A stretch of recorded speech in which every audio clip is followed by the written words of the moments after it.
Okay, thank you for showing up, everybody. Chanukah Sameach. I am pleased that you are joining. This is our last class in this series. We have been through most of the Old City, and now this is our second class that we're doing outside the Old City. Last time we did leaving the city, neighborhoods beyond the walls. This time we are going to be talking about Har HaZeitim, the Mount of Olives, which is within the boundaries of Jerusalem today, but always was, as we're going to see, outside the boundaries of Yerushalayim, really up until very recently, but very, very much connected to Jerusalem. So we have this really nice view here of the mountain, right, of Har HaZeitim from Nachal Kidron at the bottom, going up to the top of the hill. Over here on the right, you can see the cemetery, right? We're going to talk about the Jewish cemetery. Har HaZeitim, one of those many places, particularly in Yerushalayim, that are holy to everybody, because why should we have different places when we can all share, right? So Har HaZeitim, very, very significant for Christians, and that's why you have a whole lot of churches. You can see some as we see in this picture, right? The Church of All Nations over here, Mary Magdalene, the Russian church over here, Dominus Flevit, Franciscan Catholic church over here, churches on the top. Very important in terms of the events of Jesus's life and his soul ascending to heaven. Important for Muslims, right? Because they see this as the place that you're going to have the judgment of the last days. So somehow, sometimes we, in all these other religions, we forget that Har HaZeitim was originally very important for the Jews. The Jews are the first ones who are there, and we have so many connections between Beit HaMikdash and many other things to Har HaZeitim. It's not only about the cemetery, although of course the cemetery is very important as well. So we are really going to be exploring mostly the Jewish connection to Har HaZeitim, and let's get started. Okay, so let's understand where we are. First of all, always useful, right? So here's our old city that we've been exploring all along. To the east of the old city, to the east of Har HaBayit, you have this deep valley, the Kidron Valley, right? We keep talking about our valleys around the city. So the Kidron Valley, between the Temple Mount, right, and the hill of Ir David, and on the other side to the east is Har HaZeitim. Okay, so we are to the east of the city. We're going to talk about this. One of the names of Har HaZeitim. Har HaZeitim has a few names. Har HaZeitim, Har HaMishcha, which basically means the mountain of olive oil, mountain of olives, the mountain of olive oil. But it's also called in Tanakh Har Asher Bikedem La'ir, the mountain that is to the east of the city. Right, that's its definition. It's the mountain to the east of the city. The other thing that's important to understand is that Har HaZeitim kind of straddles the divide between the city, right? The city, green, civilized, etc. And out here to the east, the desert, okay? Midbar Yehuda, we often think of the desert, oh, the desert is far away from Jerusalem. No, no, no. The desert is on the edge of Jerusalem. Jerusalem really is, in essence, almost a desert. We make it green, but it really is on the edge of the desert. And if you're on top of Har HaZeitim, right, if you look to the west, you have the beautiful views of the old city. But if you look to the east, you have incredible view of Midbar Yehuda, of the desert. And we're going to talk about the Seir LaAzazel coming from Har HaBayit, across Nachal Kidron, across Har HaZeitim, and going out to the desert. Right, so the desert really is very close and important to understand. Okay, the other thing we're going to talk about in the beginning here is that Nachal Kidron is essentially the border of the city. This is where you get to the bottom of Nachal Kidron. This is where there's the sign that says, "Thank you for visiting Jerusalem. You are now leaving," whatever you want to say, right? And Har HaZeitim is essentially outside the city, right? That's important for us to understand. Okay, so that's just to get us a little bit located. Yes, Suzanne says that the Garden of Gethsemane, I assume you mean over here on this picture. Yeah, this is the Church of All Nations and the Garden of Gethsemane, another place that's very important for Christians, ancient olive trees, right? Olive grove, the belief that this is where Jesus spent his last night before the crucifixion, etc., etc. Okay, but we're going to start out talking about how the mountain is basically past the border of the city, like we said before, right? So we have, first of all, a few proofs that this is true. Number one, the fact that there are graves in Nahal Kidron, right? Towards the end, we're going to go down virtually to Nahal Kidron, and we're going to see that there are graves there. There are graves there that go back to First Temple times. There are monumental graves from Second Temple times. And of course, we have the cemetery, right? And we'll talk about the cemetery, when that's from. But this idea that there's burial in Nahal Kidron and on Har HaZeitim, that means Jewish burial. That means that we're outside the city, because Jews do not bury inside the city. So that's already a great proof. But in case that's not enough, we also have texts that show us that once you cross over Nahal Kidron, you have left the city, right? So take a look. Let's look at the source on the right here first, the source from Shmuel Bet, right? This is the terrible story of David having to flee from his own son, right? Avshalom rebels against David, and David essentially has to flee for his life, and he goes with his entourage, with all the people who stay loyal to him. And where do they go, right? And take a look. And all the country wept with a loud voice as all the people passed over, and as the king passed over the brook Kidron, Nahal Kidron, all the people passed over toward the way of the wilderness. So I'm going to come back to the story in 1 minute, but just another story that very clearly shows that this is the border of the city, right? Long after this story, David comes back. Oh, this should say Kings 1 and not Kings 2. I apologize. David comes back, lives out his days as king, right? And towards the end of his days, he tells his son Shlomo, right, who's going to be the next king. He says, listen, I have some scores that I want you to settle. Some people I want you to reward, some people I want you to punish. One of the people I want you to punish is a guy named Shimi ben Gera from the tribe of Benjamin, who, when David is running away from Avshalom, he curses him, and David kind of holds back. He doesn't respond, but he tells Shlomo, you'll know what to do with him. And Shlomo does know what to do with him. And this is what he does, right? Take a look over here on the left. And the king, this is Shlomo, sent and called for Shimei and said to him, build you a house in Jerusalem and dwell there, and go not forth sorry, this is a very antiquated translation, and go not forth anywhere, right? Do not go anywhere. Do not leave Jerusalem. Now, you're probably, I can imagine Shimei is being called by the king. He knows that David was not exactly owing him any favors. And here's David's son calling him for an audience, and he's probably shaking in his boots. And then all Shlomo says to him is, you're not allowed to leave the city. And he probably sighs a big sigh of relief. But Shlomo is very smart, because he understands that this is not something that people can do in long term. Eventually he's going to slip up, and that's what he does. And then Shlomo has the right to punish him, i.e. to execute him. But look at how he says to him, how he defines for him leaving the city. For on the day you go out and pass over the brook Kidron, that's leaving. Leaving is passing over Nahal Kidron. So just like we saw with David and Avshalom, here too, once Shimei leaves the Kidron Valley, he's left Jerusalem behind. Let's go back to that David story for a minute, because there's something very significant that happens there. First of all, it's a very terrible story, right? Everybody's leaving and they're crying, right? Take a look at the bottom here of this source. And David went up by the ascent of the Mount of Olives and wept as he went, and he had his head covered and he went barefoot, right? He's in mourning. And all the people that were with him covered his head, and they went weeping as they went, right? They're going into exile. But David does something very important here. So go back to the part we skipped. And Tzadok also came, right? Tzadok is the Kohen, and all the Levites with him, bearing the Ark of the Covenant. Remember, David, when he conquers Yerushalayim, what does he bring to the city? He brings the Aron HaElokim. He brings the Ark, which had been in exile.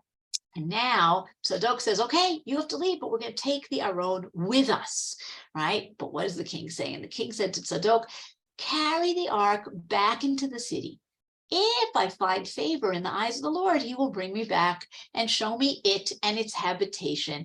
And if he says, I have no delight in you, here I am, let him do to me as seems good unto him. So David says, if God brings me back, wonderful, I'll be in the city and the ark will be in the city. If he doesn't, he doesn't. But the ark has to stay in the city. And by doing that, David ensures that Jerusalem is the last stop, right? Jerusalem, the ark is not going to move anymore.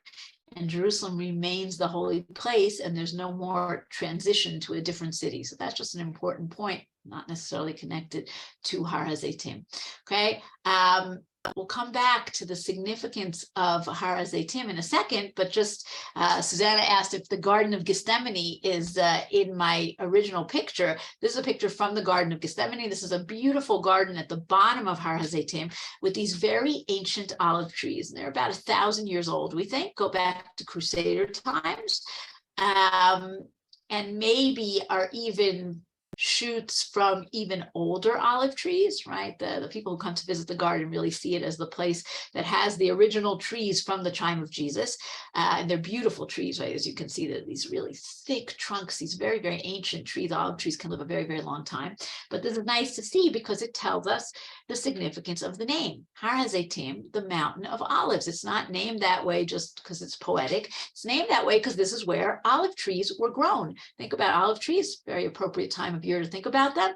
Olive trees are grown here because we are in proximity to the Beit HaMikdash. Why do we need olive trees? Because we need olive oil. Why do we need olive oil? For the menorah, for the Shemen HaMishcha, for the anointing oil, right? Olives are very important in the whole story of the Mikdash and what you use in the Mikdash. And actually in the church that's right next door to the garden here, it's built on the remains of Crusader church, which was built on the remains of a Byzantine church. And recently they had to do some repairs and they discovered a mikveh from Second Temple times underneath the Byzantine church, okay, telling us, why is there a mikveh here? This is not a place where people live, but maybe it's a place where people are making this olive oil in tahara, in purity, because they're making it for the Beit HaMikdash. So Har HaZeitim, like we said, it has a few names. Har HaZeitim and Har HaMishcha. The Mishnah talks about, also the Tanakh talks about Har HaMishcha. Mishcha as in Mashuach, right? Mashiach, the anointed, the anointing oil. So it's the same meaning, right? It's the same meaning here. All of it connected to the olive trees. Okay, what else do we know about Har HaZeitim in Tanakh and in Jewish tradition? So it's not only that it's on the border of the city, but it's also the place where the Shekhinah goes, right? Kivyachol, the Shekhinah leaves the city, leaves Har HaBayit, and goes into exile. Okay, so we have a pasuk in Sefer Yechezkel, right? And it talks about the Shekhinah, and the glory of the Lord went up from the midst of the city and stood upon the mountain, which is on the east of the city. The Har, like we said, Har Asher Mikedem La'ir. So what does it mean? It means that, let's just read it in the Hebrew also. Well, let me put in one for a lack of space, but we can read both from the Tanakh, right? Vayal Kvod Adonai, right? The glory of God. Me'al Toch Ha'ir, Vayamod Al Har Asher Mikedem La'ir. So in Yechezkel, right, it's talking about Shem's presence going from Har HaBayit to the east. Chazal, the rabbis, pick up on this, and they talk about how the Shekhinah makes journeys as the people are sinning and getting further and further away from God. God is also getting further from them. And we have this in a few sources, one in Eicha Rava, one in the Gemara in Rosh Hashanah. The Shekhinah made 10 journeys, right? I didn't write for you all the journeys, but basically going from the Kodesh Kodashim and going further and further out from one cherub to the next, meaning up on the ark, from the wall to the city, from the city to the Mount of Olives. That's the end, as is written in Yechezkel 11, what we just read. Rabbi Yochanan said the Shekhinah sat on the Mount of Olives for 3.5 years in the hopes that Israel would repent, and they did not, right? This is very sad statement of Rabbi Yochanan that God is waiting for us, right? He doesn't leave completely. He's waiting for us on Har HaZeitim. When we don't repent, he moves on, right? But this idea of the Shekhinah and Har HaZeitim is a very powerful idea, and it sticks around in Jewish thought. And in the Cairo Geniza, we found a letter from the 11th century that talks about people coming to Har HaZeitim to pray there, right? The 11th century, the Muslims are in control in Jerusalem. They built the Dome of the Rock. They built Al-Aqsa. Jews can't go pray on Har HaBayit, right? So where do they go? Take a look. Since the destruction of the temple, the people of the land of Israel gather on the Mount of Olives on Hoshana Rabbah and then circle it 7 times, right? We have our tradition of going around the Bima 7 times on Hoshana Rabbah with our Hoshanos, right? But that goes back to going around the Mizbeach in the Beit HaMikdash. Here they can't go to the Beit HaMikdash, so they go to Har HaZeitim, where they can see the place of the Mikdash, and that's where they do their Hoshanos. The first time they face the temple, and they say the Hoshana of Even Hashtiyah, right? The one that's about the temple, and then they complete the whole order. I heard this from Rabbi Zachariah, who exiled himself to Jerusalem for atonement, and heard the prayers that day on the Mount of Olives. So Mount of Olives is outside the city. It's also the place where the Shekhinah goes, and at least according to this source, stays, okay, doesn't leave, but stays in the city. But it's also the place, right? So here we're talking about kind of the past and the present, but we're also talking about the future, right? And we have this idea that the Geula, the redemption, is going to begin on Har HaZeitim, right? And we have this vision, an apocalyptic vision of the end of days. We have it here in Zechariah, probably with the most detail. We also have it in Sefer Yechezkel. We also have it in Sefer Yoel. That's all similar ideas of this huge kind of an earthquake that's going to happen on Har HaZeitim, and water that's going to come out from Jerusalem out towards the east, toward the Dead Sea, right? So see what it says in Sefer Zechariah. Hinei ba Yom Hashem ba, right? A day of the Lord comes, when thy spoil shall be divided in the midst of you, for I will gather all nations against Jerusalem to battle, right? It's going to be this terrible, horrible battles. The city shall be taken, right? And all of this pillaging and all of this terrible stuff. Then shall the Lord go forth and fight against those nations, and his feet shall stand, right? God's feet, again, Kivyachol, Zechariah can say it, not me, shall stand in that day upon the Mount of Olives, again, before Jerusalem on the east, Hahar Asher Mikedem La'ir. And the Mount of Olives shall cleft in half. It's going to break in half toward the east and towards the west, so there shall be a very great valley. Half of the mountain shall move towards the north and half of it towards the south, right? Imagine kind of like tectonic plates, right? We have the shifting, there's going to be an earthquake, and the mountain's going to move partly north, partly south. Everyone's going to run away. It's going to be very terrifying. And then what's going to happen? There'll be a day that's not day and not night. And take a look at verse 8. And it shall come to pass on that day that living waters shall go out from Jerusalem toward the eastern sea. What does that mean? Water coming out from Har HaBayit, from Har HaZeitim, going out towards the Dead Sea, right? Healing the Dead Sea. We have this image in Yechezkel as well, that this healing of the Dead Sea, it's a very interesting idea, right? Why does the redemption and the apocalypse begin on Har HaZeitim? Maybe we have this idea that it's between the city and the desert. Maybe we have the idea that Jerusalem has to heal Sodom, right? Jerusalem and Sodom are diametrical opposites. I think we talked about this a little in the first class. So water has to come from Jerusalem, living water, Mayim Chayim, has to go to the Dead Sea, right, to Yam HaMavet, and to heal it. Whatever it is, we have this idea of kind of this apocalypse and redemption starting on Har HaZeitim. So Har HaZeitim has to hold a lot of different content, a lot of different ideas, just to bring us into the very recent past. And if we want to talk about the beginnings of redemption, in the 6-day war, right? On the 3rd day of the 6-day war, the paratroopers take Jerusalem. Right before they enter, Montagur, the commander, talks to them on the ridge above, right, on Har HaZeitim. You have this amazing picture here. And he says, we occupy the heights overlooking the old city. In a little while, we will enter it, the ancient city of Jerusalem, which for generations we have dreamt of and striven for. We will be the first to enter it. The Jewish nation is awaiting our victory. Israel awaits this historic hour. Be proud. Good luck.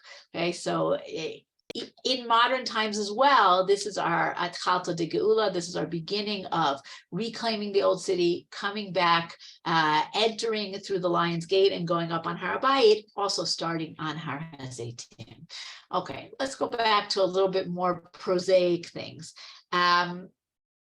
we have the Mishnah in Rosh Hashanah that talks about how do we know when the new month is starting, right? In the time of the Mishnah, we don't have a fixed calendar, but rather you had witnesses who would come in the time of the Beit HaMikdash. They would come to the Sanhedrin. They would be questioned about the new moon, witnesses who saw the new moon. The Sanhedrin would question them. When their testimony was accepted, then the Sanhedrin would proclaim the new month, but you had to get the message out, right? How do you get the message out to the people in the days before, you have phones and internet and anything else? You light signal fires, right? Now, this is up until the time where we hear about the Kutim, the Samaritans, who would mess it up and would, light fake fires. And that's when you have to send messengers. And that's why in the diaspora, we have 2 days of Yom Tov, but we won't go into that. But the original plan is you light signal fires. Where's the first fire go? Okay, so we have the testimony on Har HaBayit, on the Temple Mount, but that's not the highest point in Jerusalem. You have to go to the highest point in Jerusalem. Where is that?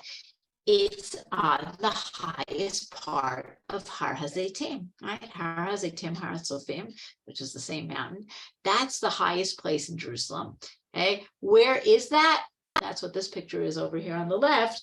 This is called the Church of the Ascension, and this seems to be the highest point. This is the highest point on Har HaZeitim, and this seems to be where they would light the masuot from. So we have our Mishnah in Rosh Hashanah in the second parak. Where would they light the signal fires? From Har HaMishcha, right, the mountain of oil, to the Sartaba. That's the second picture over here. And from the Sartaba to Grofina, and from Grofina to Chavran, and from Chavran to Beit Baltin, and from Beit Baltin, they continued to signal until the whole diaspora was lit up like a bonfire. So one peak to the next. Just to tell you an interesting story that I heard from the person who did it. Here, Batya, this is for you. Your neighbor, Ira, did this. And after the 6-day war, right, in the early 70s, when you could go once again to Har HaZeitim, which had been in Jordanian control up until 1967, and you could go out to the Sartaba, which is in the Jordan Valley, there was a group of people who decided that they wanted to check it out. Right? If you lit a fire on top of Har HaZeitim, would you really see it on the Sartaba? Which the amazing part about this story is this is in the 70s, before there are cell phones, right? And people just, there's a group that went up on Har HaZeitim, lit a fire. There was a group that went up on the Sartaba and looked, and then they met up later and they told what happened. And indeed, you cannot actually see the fire on Har HaZeitim from the Sartaba. You do not have a direct line of sight. Does this mean that the Mishnah is incorrect? No, what it means is that the Mishnah is incomplete, right? And we have a Tosefta that adds in other mountains, and it's clear that these are just kind of some of the high points, but there clearly were other points in between these where you would have other signifiers. In this case, we think that between Har HaZeitim and the Sartaba, you have a very high mountain called Kubet HaNajma in a place called Kochav HaShachar, kind of on the edge of the Judean desert, and that was probably the midpoint. But I just love that they tested it out, so that's just a great story. Okay, let's go into the cemetery for a short time. The cemetery on Har HaZeitim is, first of all, the cemetery is a very old cemetery, but it is not the oldest graves in Jerusalem. Okay, there are much older graves. First, people start to bury in Nachal Kidron, as we said, right? In the Kidron Valley, down below, we have graves from First Temple times, we have graves from Second Temple times. Then they buried on right outside on the western slope of the Nachal Kidron, right by where the Golden Gate by Shar HaRachamim, where today there's a Muslim cemetery. In the time of the Mamluks, 13th century, the Muslims kick out the Jews from that cemetery. They don't want them there, and it becomes a Muslim cemetery. And the Jews then move to the slopes of Har HaZeitim. So the cemetery there, the oldest graves there go back about 600 years, which is pretty significant, but they're not the oldest graves in Jerusalem. In general, we could do a whole Zoom. We could do like 5 Zooms about the graves on Har HaZeitim. There's tons to talk about there. We're just going to mention a few, but just to understand, there are different sections, right? There are different chalkot. Each section is connected to a different chevra kadisha, a different community, right? Whether it's the Syrian Jews, the Chalabim in Jerusalem, or the Sfardim, or the Hasidim, right? Different groups. each of these Chevra Kadishas very fortunately kept very distinct records of where the graves are, which was a very good thing, because between 48 and 67, the Jordanians desecrated a very good part of this cemetery, and a lot of the graves had to be restored. But one section at the top of the hill is called Chelkat Yerushalayim, and that was modern times, right? 20th century, late 19th, early 20th century, where you had people who, for the first time, weren't really part of any community. Okay, they were modern people who didn't grow up in Jerusalem, didn't have a community. Or today you have people who come from Chutz La'aretz who are buried on Har HaZeitim. Chelkat Yerushalayim is where they're going to be buried usually. So one of them is Henrietta Zold. Right? Henrietta Zold, a woman who needs no introduction. She's one of the last graves here before 1948. She's buried here in the first of Adar Aleph, 1945, Tafshin Hey. Henrietta Zold, of course, the founder of Hadassah. Really just one of the greatest women, right? Such an important personality. 1860 to 1945, her life spans so many major events. Grows up in Baltimore and very involved with helping Jewish immigrants like her parents, then involved in Jewish studies, works for the Jewish Publication Society, goes to the Jewish Theological Seminary on condition, she's let in as a woman on condition that she won't try to get smicha. And at a certain point, she comes on a trip to the land of Israel in the early 20th century. She comes with her mother, and she sees, she's very taken by the land of Israel, but she's very disturbed by the state of healthcare, which is horrible. And she goes home and she founds the Hadassah Women's Organization to create health clinics and eventually hospitals in the land of Israel. And I love this picture of her with her proper little lady's hat, but surrounded by all the architects and the plans for the Hadassah Hospital. And she was a real mover and shaker and did amazing things. Another grave up here is Pinhas Rutenberg. Pinhas Rutenberg was a very unusual and interesting individual. He was born in the Ukraine. He was a revolutionary. He was involved and was kicked out of Russia twice, right? in the revolution early on, right? In the beginning, he's expelled from Russia and he becomes a Zionist, and he's involved with Jabotinsky and Trumpeldor, and he goes back to Russia and he's involved in more trouble and he gets kicked out again, and he comes to the land of Israel. He's an engineer. He studied engineering and hydraulics, and he basically figures out how to use water power to make electricity. And he's the first person to make a power plant in the land of Israel using water power from Naharaim, right, from the Yarmouk River and the Yarden and the Jordan River, and he creates the first electrical power plant. He does all kinds of amazing things. But as you can see, his grave is very simple. Right, Pinchas ben Rav Moshe Rutenberg, and the date of his death, Yud Tevet, Tafshin Bet, 1942. And we have a testimony in the newspaper talking about what his desire was for his grave, right? So here's what he says. I want to be buried with my people on the Mount of Olives. Right?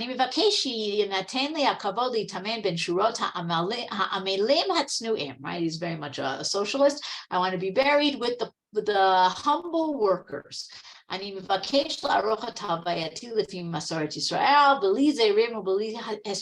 want everything done according to Jewish tradition. No wreaths, no eulogies.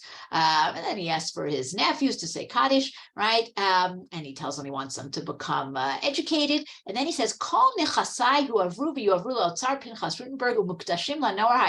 of my possessions are given over to a fund to help the Hebrew youth.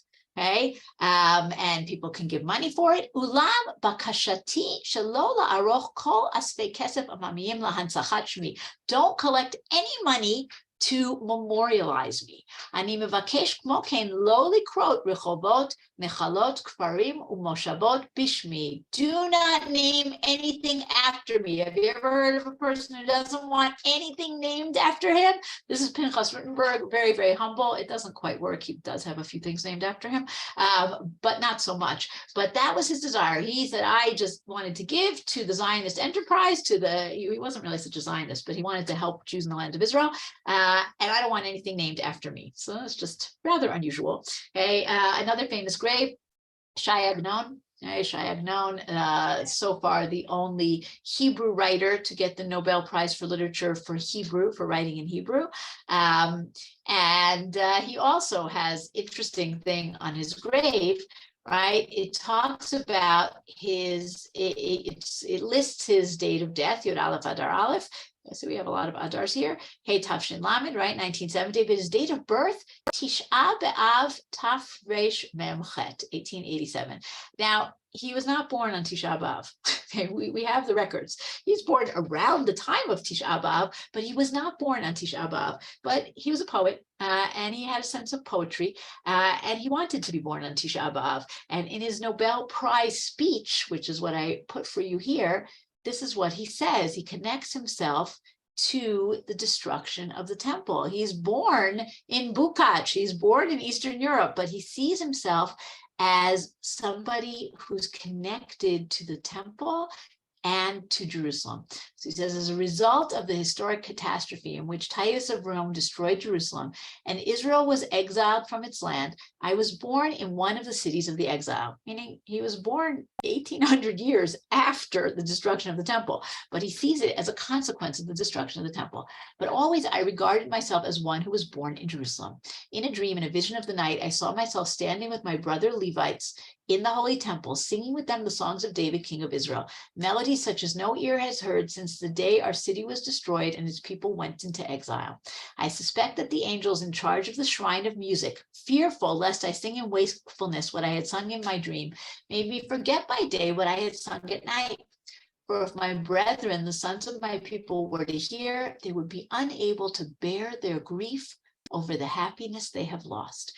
To console me for having prevented me from singing with my mouth, they enable me to compose songs in writing. So Shai Agnon, this beautiful poetic way of seeing why he has this gift of writing, because really he's a Levite and he's supposed to sing in the Mikdash, and this is a compensation.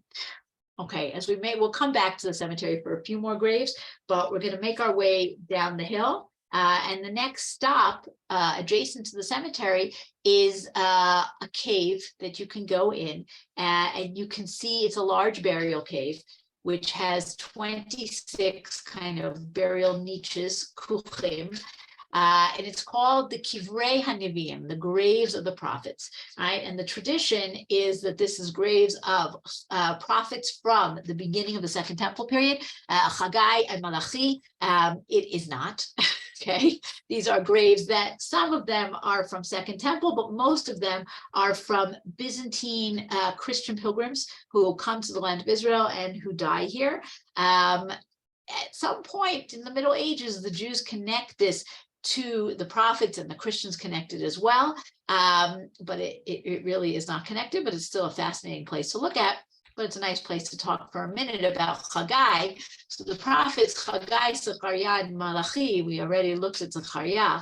The three of them live at the very beginning of Second Temple times, meaning they're living as the Jews are coming back in the Persian period, Shivat Zion. This is a very difficult time. There's not a lot of Jews who return. Most Jews stay in Babylonia.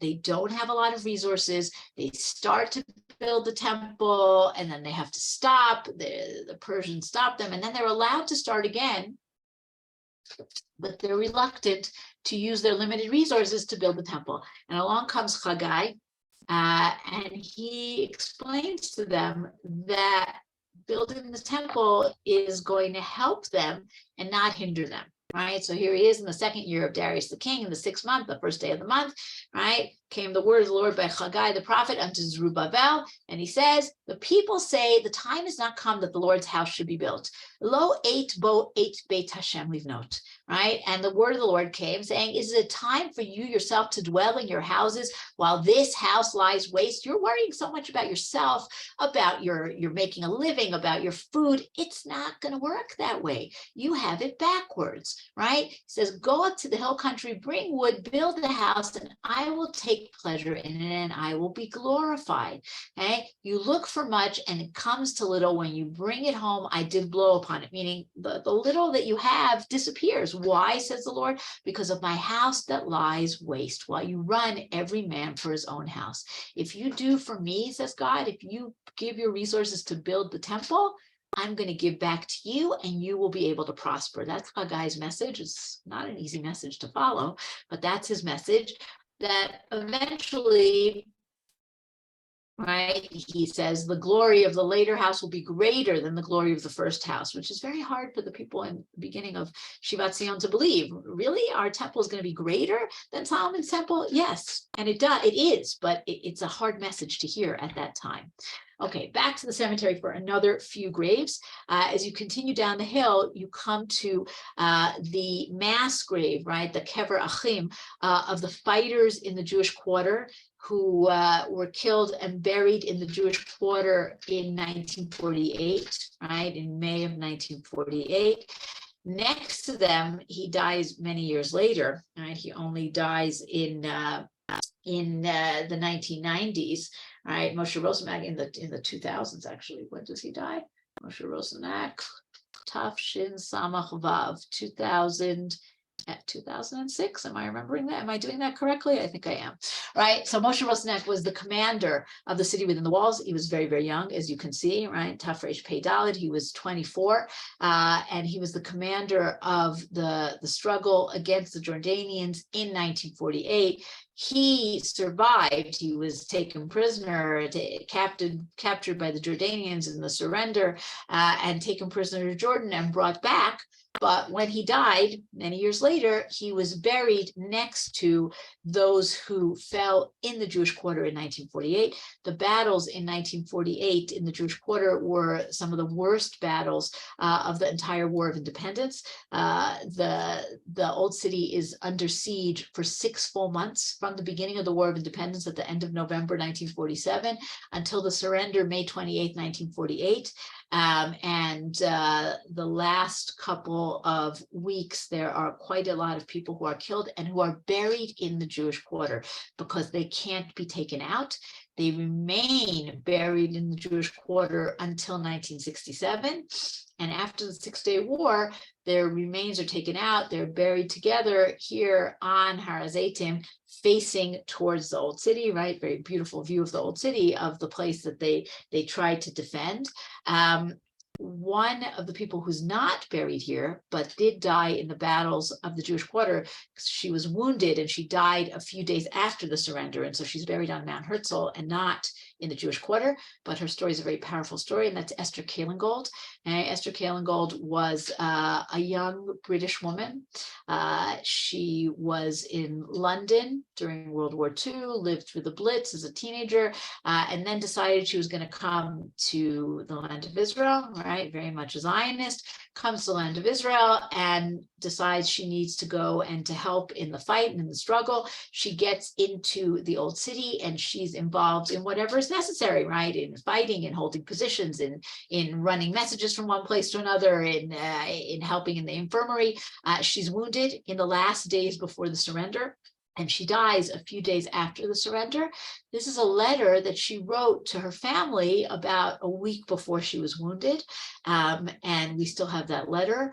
Her sister married Yehuda Avner. People know who Yehuda Avner was, right? Yehuda Avner was a writer for many prime ministers, very, very eloquent and very interesting person, and her sister Mimi married him, and he and also her brother Asher, they're all involved in keeping her memory alive. And this is the letter that she wrote. Dear Mommy, Daddy, and everyone, I am writing to beg you that whatever may have happened to me, you will make the effort to take it in the spirit I want, and to understand that for myself, I have no regrets. We had a difficult fight and I have tasted of hell, but it's worthwhile because I am convinced that in the end we will see a Jewish state and realization of all our longings. Remember, we are soldiers who have the greatest and noblest cause to fight for. God is with us. I am proud and ready to pay the price it may cost us. Please, please do not be sadder than you can help. I have lived my life fully, if briefly, and I think that's the best way here in our own sweet land. I hope you will enjoy from Mimi and Asher the satisfaction that you miss in me. Let it be without regrets. Then I too shall be happy. Remember me only in happiness, Esther. Yeah, very powerful story. From there, we go to a couple of graves of people who, the local Amuna group in Hendon is named after Esther Kalengold. Beautiful. Okay, we have a few graves of people who fortunately had much longer lives. We have an area that's called Chalkat HaNevi'im, because it's near Kivrei HaNevi'im, but also the people in it are holy like prophets. And you have Rav Kook and his students and his successors. So this is the grave of Rav Kook, as you can see, very visited. But what's unusual about his grave, right? Rav Kook, of course, chief rabbi of Jaffa, and then he becomes the chief rabbi of the whole land of Israel. And on his grave here, first of all, he makes Aliyah, very interesting, Kafchet Iyar, right? The 28th of Iyar, which is Yom Yerushalayim, right? Many years later. That's the day that Jerusalem is liberated. But we have 3 times the word Allah, right? Go up. Allah le'eretz HaKodesh, Kafchet Iyar. Allah Yerushalayim, Gimel Elul, and then Allah Hashamayma, right? He went up to heaven, also Gimel Elul. So that's just a powerful and a beautiful way to write his gravestone. Next to Rav Kook, we have his student, right? His student who follows him as the leader of Merkaz Harav, and that's Rav David HaKohen, or Rav David Kohen, known as Hanazir. His son was Sha'ar Yashuv Kohen, who was the chief rabbi of Haifa. His daughter was Tzipia Goren. She marries Rav Goren. We'll talk about him in a minute. David Kohen, student of Rav Kook, someone who attempted his whole life to get prophecy. And that's why if you look at his gravestone, Mivaser Kol HaNivuah, we're going to come back to him at the very end. We have a beautiful quote from him. And he's a Nazir, as you can see in this picture, right? On the one hand, he's got this like very classic look. He's got the hat, he's got the suit, but he's got this beautiful long hair. And he already, as a young man, took a vow to be a Nazir forever, right? He kept this vow his whole life. And not only did he not drink wine and not cut his hair, he also didn't eat meat. He didn't wear leather shoes. His son, Sha'ar Yashuv, was also brought up as a Nazir, but when he turned 13, he was given the choice, does he want to continue or not? And he chose not to. But David Kohen stays a Nazir his whole life. And like I said, we'll come back to him at the very end. And one last grave, and that's Rav Goren. Rav Goren was the Nazir's son-in-law. Rav Goren, of course, is famous for many other things besides being the Nazir's son-in-law. He's the first chief rabbi of Tzahal. He's the reason that the IDF has so many things that are meant to make it a Jewish army, ranging from the fact that the food has to be kosher to he was a halachic genius, and he had to deal with many halachic issues for soldiers, for burial, for graves. You can see here, Meshiv, Milchama, Safra, Vesaifa. He was a warrior and a scholar. Just to give you one example, in the War of Independence, there were many Jews who were killed and whose bodies were behind enemy lines. And he went on an amazing, incredible mission where he was able to get permission from Jordan and from Egypt to go behind enemy lines in 1948 and to bring bodies back for burial. Those are the first bodies that are buried on Mount Herzl. And of course, Rav Goren, the iconic picture of him on Har HaBayit, on the Temple Mount, Six-Day War, right? We saw the picture of Motagur and the soldiers before. This is the culmination of that story, blowing the shofar, saying Shechayanu, and saying Kaddish on the Temple Mount in 1967. Okay, that's it for the graves for now. But like I said, there's many more that we could talk about, but we are going to move down the hill, okay, to a relatively modern church called Dominus Flevit, which means the Lord wept. It's a modern church, but it's built on the remains of a much older church, a Byzantine church. And we're going to see that that's built on the remains of a very old burial cave. We'll come to that in a minute. But what's important for us to understand is that this site, if you come into the courtyard of this church, you have an unbelievable view of the Temple Mount. This is the view you get from the courtyard. So a big deal, right? If anyone who's ever been on Har HaZeitim knows all the way down, you have unbelievable views. But here you have a view where you really have a perfect line of sight into the entrance to the Beit HaMikdash, right? Today it's the Dome of the Rock, but we know the Dome of the Rock is situated in the same place where the Kodesh Kodashim is. We know that when the Kohanim would prepare the Parah Adumah, the red heifer, they wouldn't prepare it on Har HaBayit. You had to prepare it somewhere else because it makes the impure pure, but it makes the pure impure. So you can't do it on Har HaBayit, but they would have to do it on Har HaZeitim with a line of sight into the Kodesh Kodashim. And we are pretty sure that this is the place where that happened, that the Parah Adumah was prepared. And that's what we hear about in the Mishnah in Midot, in the Mishnah in Para. All the walls around the temple compound were high, except for the eastern one, because the priest who burnt the red heifer stood on the Mount of Olives, and he had to see the doorway of the temple when he sprinkled the blood. Okay, and here we have this picture made by Machon HaMikdash, by the Temple Institute, illustrating the Mishnah that we have in Masechet Parah. They made a ramp from the Temple Mount to the Mount of Olives, arches upon arches to guard against graves, right? The calf is brought out to Har HaZeitim, but you don't want to become impure from the graves down the valley. So they would make these kind of like barriers against impurity, and the heifer and all those who prepare it go out to the Mount of Olives. So is this the place where they would prepare the Parah Adumah? Very good chance. It's also very likely that this is also the place called Beit HaSrefah, where you would take parts of the sacrifices that were not put on the altar and were taken out to be burnt. Seems like this is also the place where that happens. And on Yom Kippur, right? We have that very important moment on Yom Kippur where you have the lottery of the two goats, and the Seir Lazazel is also taken out over the Kidron Valley, out to the Mount of Olives, and then out to the desert. And again, in Yoma, they made a ramp because of the Babylonians who would pull at the scapegoat's hair and say, take our sins and get out, right? The Babylonians would take this idea very literally, that the goat is carrying our sins, right? So they would yell at it and push it, and we didn't like that happening, so they made a ramp. Where is this ramp today, right? Whether it's this ramp or the ramp of the Seir Lazazel, that's a very good question. We have not found any archaeological evidence of it. Presumably it's sunk down into the Kidron Valley at some point, but we do not have any evidence of it anymore. But it seems likely that this is the place where those events are happening.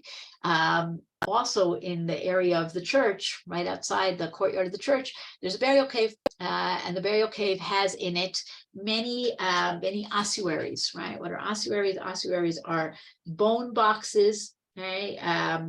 There are over 120 of them. This is how people buried, Jews buried in Second Temple times. They would lay the body out, let it decompose, and then take the bones and put them into these boxes. If you go there, you'll see a sign that tells you that this is a necropolis of Jewish Christians. Why? Because a couple of the ossuaries have a symbol on them, Greek letters that say Christ, but most of them don't. And it's very likely that this was just a Jewish burial cave from Second Temple times that had a few people who did identify themselves as Jewish believers in Jesus. But it's interesting to know that this is a place of burial even long before we have the graves on the Mount of Olives. Okay, we're heading further down the hill, and just to understand where we came from and where we are going, Okay, so we started up here at the very top with this amazing view, and we made our way down. We came down towards Dominus Flevit, and now we're coming further down the hill, right? Passing by that olive garden that we talked about, and now we're down in the Kidron Valley. Okay, and down in the Kidron Valley, you have these amazing monumental graves, right? The most famous one being this one, Yad Avshalom, but you have a couple others, Kever B'nai Chazir, Kever Zechariah, right? These really incredible monumental graves down in the bottom of the valley. Whose are they? When are they from? Right? What's our story here? So just to understand again, the valley is the place of burial. If you continue along the valley, right, you could continue walking here along the valley, you'd eventually get to the city of David. But above, there are burial caves. Once you get past the cemetery, there are burial caves, and those are burial caves that go back to First Temple times.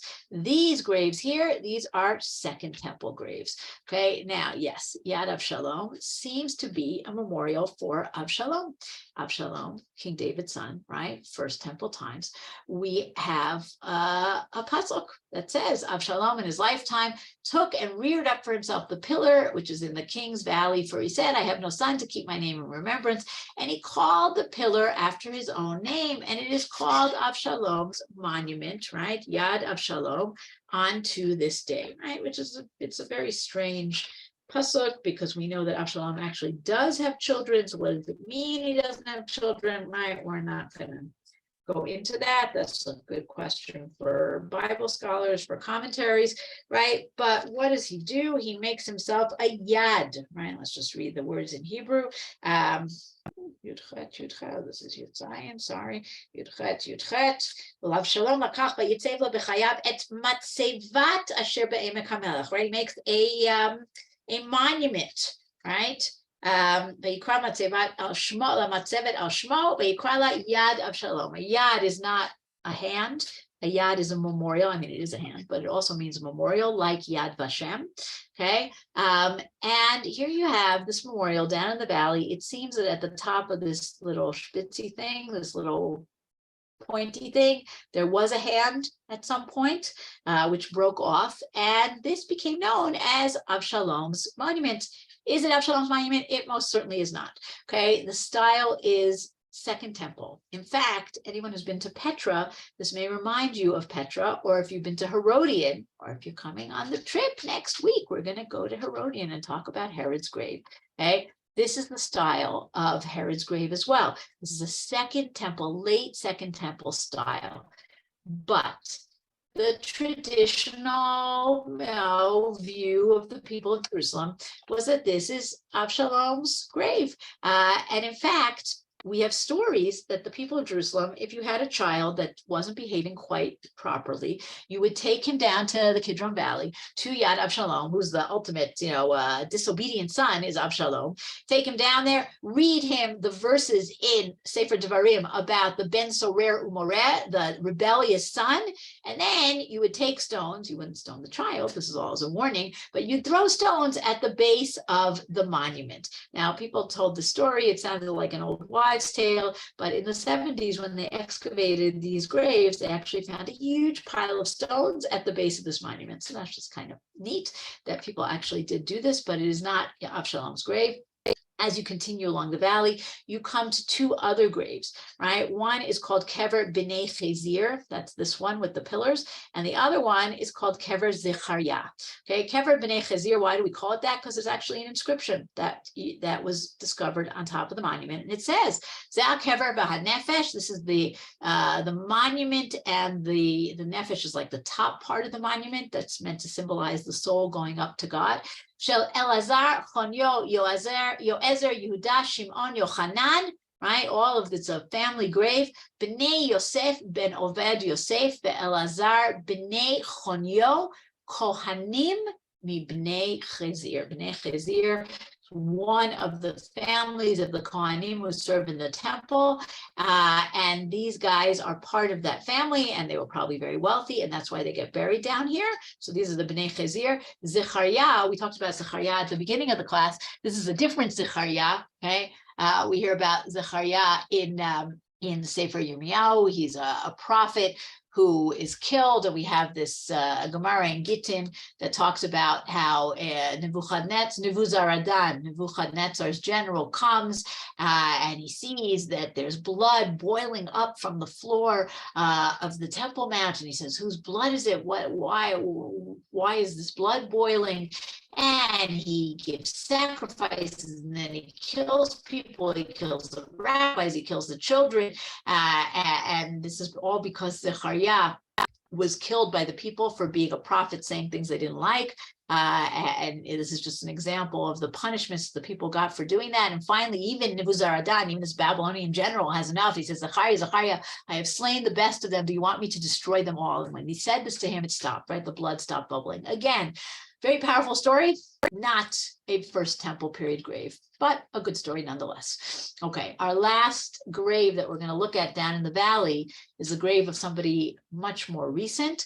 This is Rabbi Ovadia of Bertanura. Bertanura, not the wine, the place, right? Rabbi Ovadia is an Italian rabbi, and he writes very famous commentary on the Mishnah, and he comes at the end of his life to Jerusalem to live out his days in Jerusalem, and he's buried down in the Kidron Valley.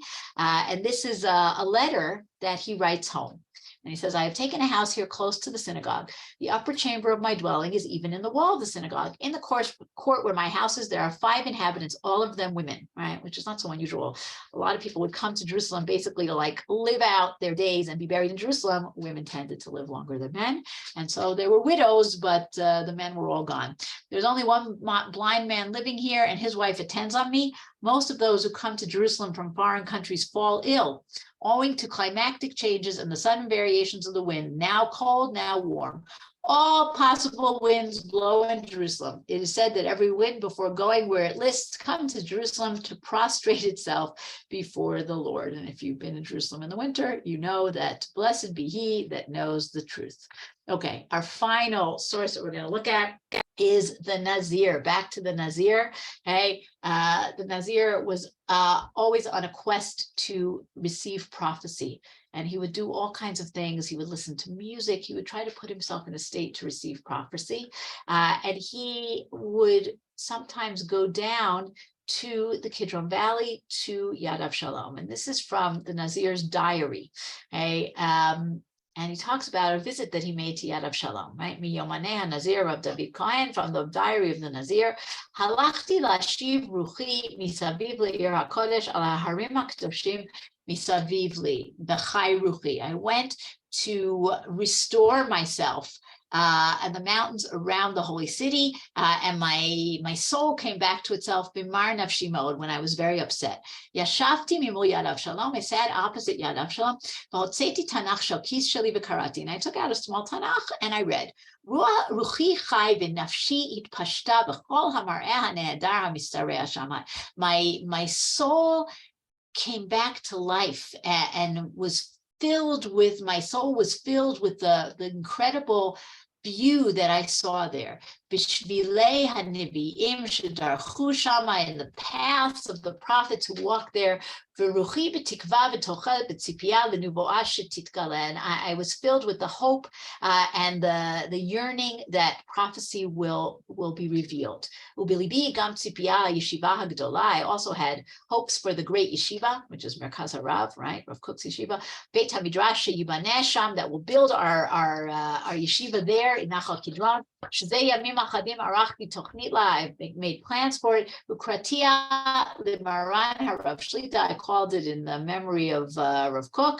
V'shaba sheba hamila achronat tchiyat ruach hanivuah, that we're going to bring the spirit of prophecy back. Okay, so this is the view that we see from the top looking down, and Har HaZeitim, you really have to be there in order to really understand it, but I hope we got a little bit of a taste of it just from the pictures. So hold on, there were a question or two that I wasn't paying attention to, so let's see. Yud Avner was from Irene's area, very cool, became Israeli ambassador to the UK eventually, yes. Isn't it interesting? The picture of Rav Goren is less widespread than the picture of the 3 individual soldiers. Yes, that's true. That became the iconic picture. Yeah, I don't know. There's something to the picture. Okay, everybody, this is our last class until we do another series. At the moment, we don't have another series planned, but thank you everybody for joining. Happy Hanukkah, and we'll see about classes. At the moment, the next few months are busy with actual tourists, but hopefully we will be able to do another class maybe later on in the winter. And anyone who's here, please come join next week. Chanukah Sameach, Shabbat Shalom, and thank you, everybody. תודה רבה ושבת שלום. Thank you. Shabbat Shalom. Thank you so much. Thank Wonderful you. share. Thank you. Thank you. As usual, Thank you. great. So interesting. Always.